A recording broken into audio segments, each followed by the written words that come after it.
Brad, as the primary catcher this year, entering the season, how's that change gone for you? Just becoming more of a platoon catcher last year, now as the everyday guy working with pitchers in the offseason. How do you feel about being that guy? No, I feel confident. I'm ready to be the everyday catcher. I mean, last year we had Kyle Schwarber. That guy was great.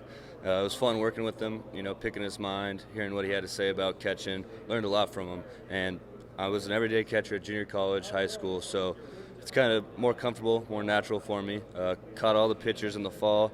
Caught them last year, caught their bullpens. So I'm confident with all these pitchers. I know what they're going to do. I know what I need to do to help them out, and I'm excited moving forward. How much easier is that pitcher-catcher relationship when the pitchers coming in are so experienced, they have the numbers specifically from last year? Does it make your job as a catcher a little bit easier that you're pretty confident where they're going to throw the ball? Yeah, definitely. I mean, all these pitchers are mature. They're experienced.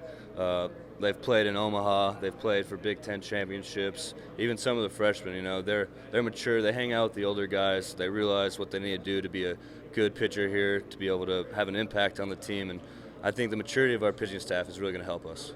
Every player, every year, their role changes a little bit, but with yourself from an offensive perspective, what do you see as more your role in the lineup, whether it be getting on base, driving in runs, providing some of that power on the offense? How do you see yourself in the lineup? Well, last year, I was a 5 or 6 hole hitter, and I was just kind of picking up the scraps from what Schwarber and Sam and Donnelly and DeMuth were doing. And this year, I think when those guys are on base, it's up to me to make sure I bring them home. And so that's going to be a big part, having good quality at-bats, not trying to do too much, whether I'm higher in the lineup or whatever, but just putting together good ABs. And when there's guys out there, I got to bring them home.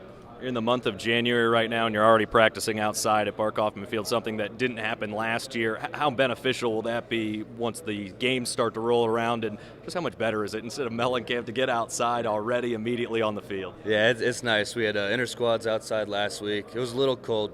My parents were telling me on the phone the other day it was 80 degrees back home, but I like it here. I like it outside. It helps a lot, too. It helps with our outfielders being able to pick up fly balls, and get reads in the outfield, base running reads. It helps, you could actually see in there. In Mellencamp, that all white background gives the pitchers a little too much confidence, I think.